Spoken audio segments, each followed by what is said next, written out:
Porque para mim ela tem uma leitura simbólica. É que as expressões facial e gestual do Vasco transmitem uma atitude que ele sempre pautou em relação a mim, a de ser um bom conselheiro e a de acrescentar algo ao meu escasso saber.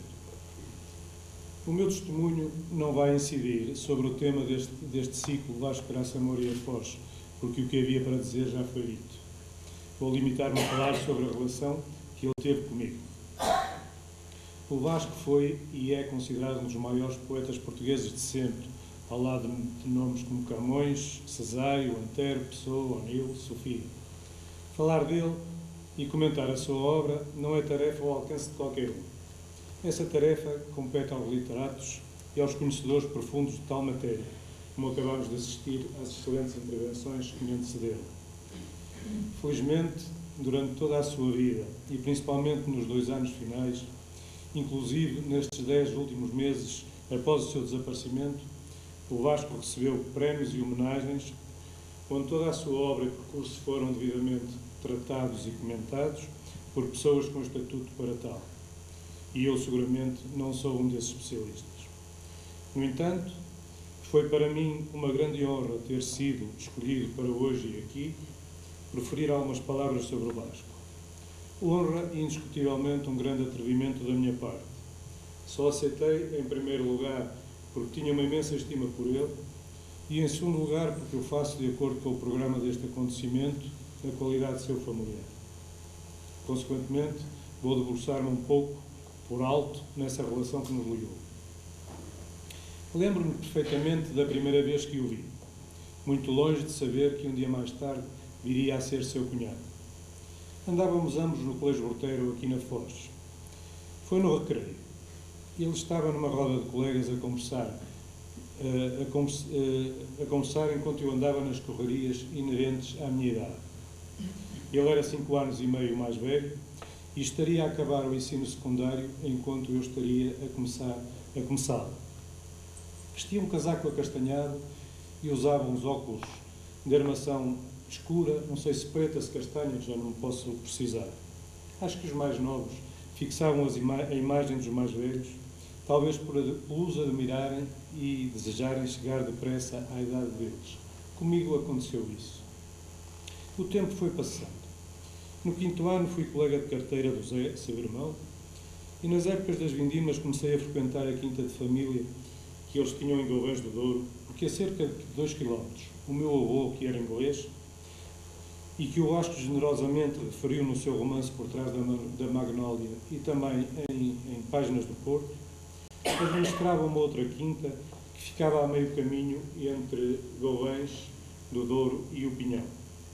Curiosamente, nunca ali o encontrei e só o conheci em meados de 1965, alguns meses após ter começado a namorar com a sua irmã mais nova. Aconteceu na época em que, ultrapassados os primeiros tempos de namoro, se reuniram as condições mínimas para que a porta da casa da família Graça Amor em Matosinhos se me abrisse sem mais constrangimentos. Bem, sem constrangimentos é uma forma de dizer, porque quando lá entrei, apercebi-me que a leitura era um hábito cotidiano, que ali se respiravam clássicos e que o Hesse e o Balzac pairavam no ar. O meu sogro lia e relia as obras daqueles autores e, para meu espanto, nas conversas ao jantar citava páginas de cor. Eu, cuja prática de leitura até ali se tinha restringido ao mundo de aventuras, ao Cavaleiro Andante e ao Tintim, limitava-me a ouvir, comer e calar. Apesar disso, e porque já conheciam quem eu era e de onde vinha, aceitaram-me bem. Acharam-me graça e viram que eu, apesar de ter deixado de estudar depois de concluir o 5º ano dos liceus, já me comportava como um homenzinho, pois já trabalhava e mostrava responsabilidade nos meus 17 anos de idade. Conheci o Vasco por essa altura. Com 23 anos também já trabalhava, já era casado e já tinha o seu primeiro filho, também ele com o nome de Vasco, embora ainda estivesse a acabar a sua licenciatura em Direito, de modo voluntário. Já tinha publicado havia 2 anos o seu primeiro livro de poemas, Modo Mudando, e estava em vésperas de publicar o segundo, Semana Inglesa. Apesar da nossa abissal diferença cultural, também ele me aceitou bem. E a partir daí começamos a construir uma amizade fraternal, sólida e solidária. A tal ponto que hoje considero que o Vasco foi o irmão mais velho que eu nunca tive, porque fui filho único. Ele tinha esta grande qualidade. Tanto estava no mundo alto do seu conhecimento e saber, como, sem qualquer esforço, descia à terra e se colocava ao nível do comum dos mortais. Era fácil falar com ele e a todos prestava atenção. Quando lhe pediam ajuda, só não a dava se não pudesse. Era um homem senhor de si próprio, que sabia o que queria e o que valia. Vaidoso como qualquer Graça Moura que se preze, mas simples, simpático e paciente na sua maneira de ser. Na sua atividade profissional, sempre escolheu os seus colaboradores pela meritocracia e nunca pelas preferências políticas de cada um. Formava equipas fantásticas e algumas vezes me apercebi do gosto e do entusiasmo que nutria por elas e da admiração que elas nutriam por ele. A polémica guardava para o debate cívico e coitado de quem o enfrentava, porque a sua caneta era impiedosa, mas sempre bem educada. Às vezes pediam-lhe opinião sobre monografias e pinturas e ele ficava incomodado, porque face à sua exigência intelectual e capacidade crítica, era-lhe de veras penoso dizer que aquilo pouco valia. Normalmente respondia com diplomacia, dizendo que não estava mal, mas que precisava de algumas melhorias e que para tal o autor necessitaria de mais algumas leituras. E ao falar nisto, veio-me à memória que, tendo eu, depois de reformado, resolvido dedicar-me ao estudo, que muito cedo tinha interrompido, quando me mandaram fazer trabalhos académicos, tais como recensões críticas ou relatórios de leitura, e confessava à Teresa, minha mulher, que estava com dificuldades em fazer uma coisa de jeito, ela me aconselhou logo: vamos ao Vasco, ele ensina-te como isso se faz. Eu nem penso, era lá capaz de uma coisa dessas. Seria a última coisa que eu faria. Teria uma vergonha imensa que ele lesse alguma coisa escrita por mim. E podem muito bem avaliar porquê. De outra vez, quando estava a chegar ao fim da primeira etapa desta minha experiência, um colega, ainda mais maduro do que eu, que está ali noutra sala, porque era mais velho, decidiu organizar um livro de curso, iniciativa que o Sr. Professor Dr. Armando Carvalho Homem, iniciativa que, segundo o Sr. Professor Armando Carvalho Homem, já não acontecia na Faculdade de Letras da Universidade de Porto, ia para 23 anos. Como saberão, cada interveniente nesses livros tinha de angariar declarações junto de familiares e amigos para que constassem nas páginas que lhe eram dedicadas. Assim fiz. Pedi à minha mulher, aos meus filhos, aos meus cunhados, Manela, Zé e Rui, aos colegas mais próximos, e ponto final. E diz-me logo a Manela: então não pedes ao Vasco? Ele é que te fazia uns versos fantásticos. Pedir ao Vasco? És maluco? Então vou pedir ao Vasco que me diga uns versos para constarem num livreco qualquer. Não sou capaz disso. Então peço eu, disse ela. E se assim o disse, assim o fez.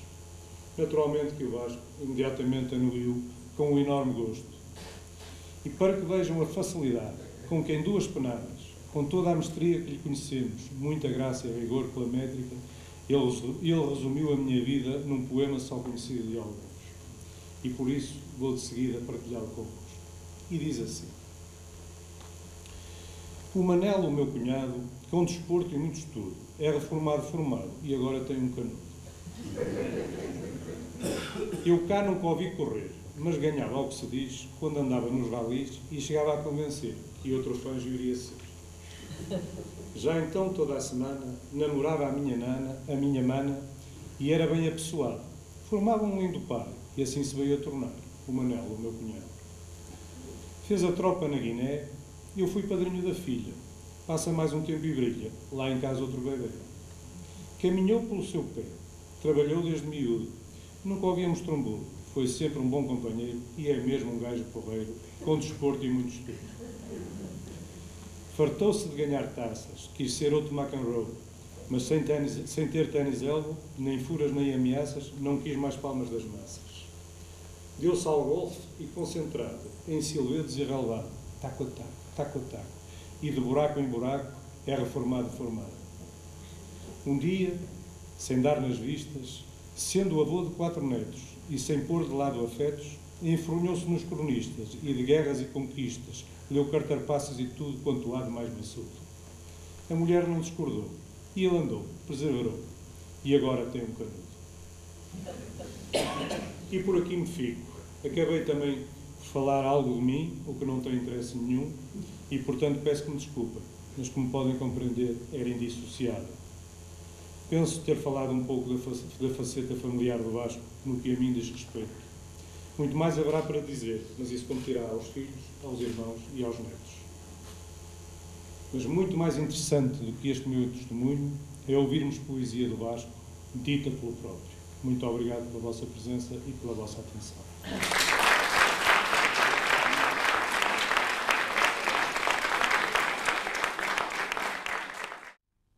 Domingo de Páscoa. No domingo de Páscoa, vinha o compasso a descer a rua íngreme do Monte Belo. Primeiro ouvia-se, entre longe e perto, uma campainha e alguém ia à janela para exclamar: já vem ao cimo da rua. Começava-se então a espalhar pétalas e verdura em profusão no degrau da entrada. A impaciência aumentava porque havia vizinhos muitíssimo católicos e cheios de indulgências, e o compasso tinha de ir primeiro às casas deles, que eram antes da nossa. Levava imenso tempo, até que por fim a campainha tilintava festiva na soleira, sentia-se o roçar das opas de seda, o ranger do calçado novo, e viam-se cabeças num tropel de muita brilhantina, rodeando o padre, sorridente, compenetrado, a avançar direito aos nossos penteados, riscalgados rapazes, tranças e laçarotes às manas, recendendo todos a esmero e sabonete nas roupas de ir à missa. A minha mãe chegava, entretanto, depois de ter ido uma vez mais ver-se na toalha, estava bem alisada na mesa e se o pão de ló, as amêndoas e o vinho velho da praxe estavam compatíveis. O meu pai metia uma nota dobrada num subscrito. O padre entrava dizendo aleluia, aleluia, aspergia água benta, afagava-nos a cabeça e, logo atrás, avançava o sacristão acolitando, ou quem lhe fizesse as vezes, e dava a imagem a beijar. Por causa dos micróbios, limpava os pés de Cristo com o lenço de cada vez que mudava de boca. Mesmo ajoelhados, pensávamos nos micróbios que ficavam na cambareia e fazia alguma impressão. Mas Deus era grande, a ressurreição exaltante e o vinho fino lá de casa um rodo do melhor. Corriam as doçarias, o subscrito deslizava discretamente no saco das esmolas e a campainha estremecia a alvoroçar-se outra vez fora da porta, anunciando-se a outros lares. Ninguém chegava a sentar-se, mas o padre fazia alguma cerimónia e detinha-se a conversar um bocadinho com a maior das civilidades canónicas. Durante a tarde, o badalinho argentino da campainha prosseguia em tilintilins, ora mais perto, ora mais longe, até o timbre esmorecer de todo, assumir-se com o casario na noite. As flores da soleira iam murchando devagar e dizia-se que os do compasso regressavam a casa, quantos deles, bem bebidos, com os pés a doerem de verdade. Não me valeu de nada. Sou um descrente empedernido. Mas lá que era bonito, tocante, familiar, colorido, matinal e sempre esperado, lá isso era. E sabe ainda a risos soalheiros e aos perfumes leves de domingo em abril e a amêndoas, doces de ovos e aos pais ao pé de nós e a vinho fino. Das Unheimliche. Das Unheimliche é uma palavra alemã que quer dizer o estranho, o inquietante, o perturbante, o que não é rigorosamente direta ou diretamente ligado à nossa vida prática, o que nos dá uma sensação de mal-estar. Na Foz Velha, a noção de estranheza vinha-me do piso térreo numa calçada estreita, onde morava a costureira. Por sobre o muro espreitava um limoeiro, mas através da janela do resto do chão, eu via a saleta com a máquina de costura junto aos vidros. Havia uma fruteira sobre a mesa do centro, com revistas e fazendas, um pequeno oratório entre cadeiras, coisas desarrumadas, objetos familiares insólitamente irónicos e uma litografia encardida sem razões para estar ali. Hoje, sei que era a Ilha dos Mortos de Böcklin, como no gabinete do Dr. Freud. E a um canto, é claro, via-se o manequim, de corpulência de mulher, a equilibrar-se no seu pé de galo envernizado. Algumas entretelas pespontadas e cinzentas davam-lhe, por vezes, uma textura mais baça no alinhavo. Toda essa banalidade sobressaltava aos meus 9 ou 10 anos, não dita nem aparente, entre as linhas de fuga das frinchas do soalho, com o cheiro indefinível a pano, o recorde desses sinais da costureira. Compreendo agora que uma inquietação pode percorrer as coisas, permanecer muitos anos na penumbra. Campo Santo, em Lessa da Palmeira. O meu pai está em Lessa da Palmeira, lá perto do farol da Boa Nova, num cemitério varrido pela nortada e pelo cheiro da maresia, não longe das melhores coisas do Cisa Vieira e do lugar do António Nobre, não longe da Petrogral e dos seus grandes cilindros metálicos, não longe do lugar onde nasceu, numa casa depois demolida para as obras de Leixões, quando ele era pequeno. Um dia a Messia de Sena trouxe uma fotografia cedida por um amigo comum de um arranque de casa junto ao mar. Fiquei com uma ideia da casa dos meus avós na Lessa de fins do século e de como o mundo é ainda mais pequeno do que eu imaginava. Agora o meu pai já só escuta o ronco da sereia e as buzinas do nevoeiro e passa-lhe por cima em cadências regulares um facho de luz rasgando a noite. Agora já não vê as banhistas a menearem-se entre o sol, a areia e a água, nem diz, olha, aquela é muito potável, com um riso que sempre irritou a minha mãe. Agora fiquei eu com a integral de Balzac que eu passava a vida a ler e faz-me a maior das impressões que eu esteja para ali sem livros, sem o Essa, sem nós todos. O meu pai morava ali perto. No silêncio das ruas, já não sabe onde era a sua casa. A gente passa nos dias do costume a deixar-lhe flores e algum recolhimento, ou então onde nós diz, fui com a mãe pelo cemitério, sem falar no nome dele. Isso não é uma rasura, mas um sinal mais forte que perturba a densidade das palavras, porque o meu pai tinha os olhos muito azuis e essa cor às vezes fica ali no mar.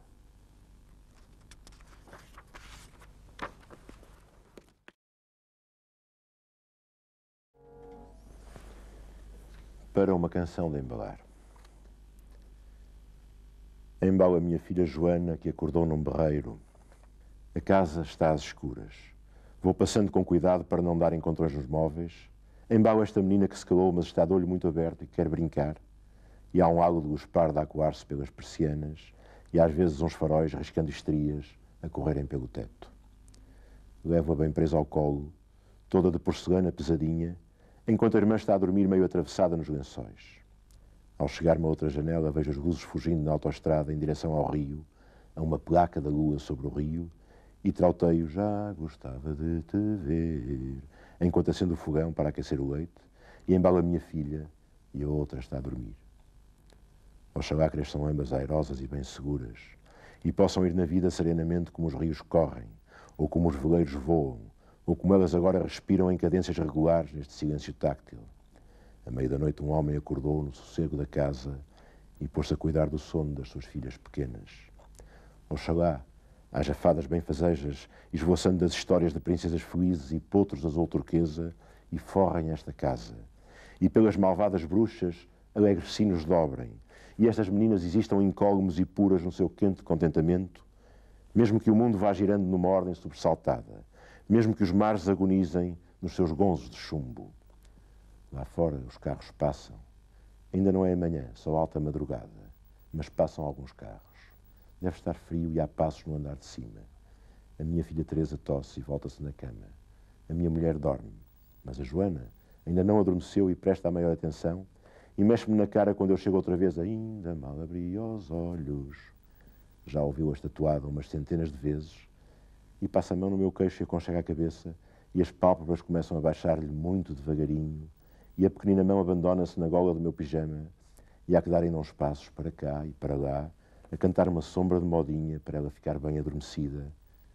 E como da irmã, quando a irmã tinha esta idade, eu digo que sei muito desta menina. E sei, e vou deitá-la outra vez.